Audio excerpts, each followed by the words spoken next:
जफ़ा ड्रामे के नेक्स्ट आने वाली एपिसोड बहुत इंटरेस्टिंग होने वाली है। ज़ारा जो नुमैर के घर आएगी अंदलीब से मिलने के लिए, तो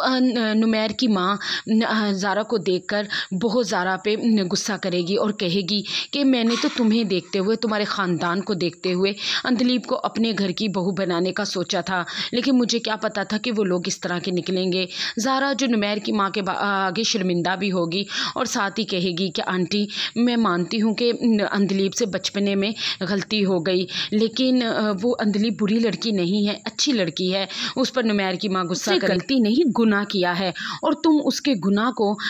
गलती का नाम देकर उसकी बुराई को कम नहीं कर सकती। और मज़े की बात देखो कि अंदलीब खुद ही इस घर से चली गई थी और उसके माँ बाप ने वापस उसे इसी घर में भेज दिया। और ये ऐसे भी कोई करता है कि अपनी गले की मुसीबत कोई किसी और के गले में डाल दे।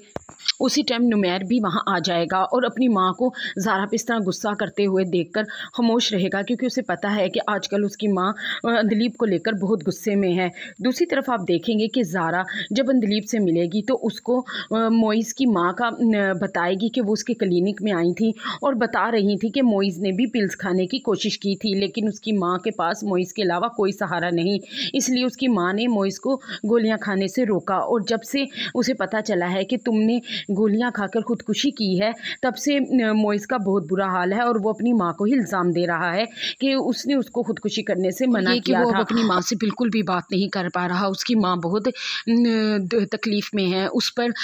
अंदलीब कहेगी कि क्या वाकई मोइज़ ने गोलियां खाई थी, तो ज़ारा कहेगी कि नहीं, खाई तो नहीं थी, लेकिन खाने की कोशिश की थी। लेकिन मैं तुम्हें अंदलीब एक बात समझा रही हूँ, जो कुछ भी हुआ अब तुम उन सब चीज़ों को भुला दो और तुम भी नुमैर के साथ अपनी ज़िंदगी को स्टार्ट करो और मोइज़ को भी माफ़ कर दो, ताकि वो उसको भी सुकून मिल सके और वो भी अपनी ज़िंदगी में आगे मूव ऑन कर सके।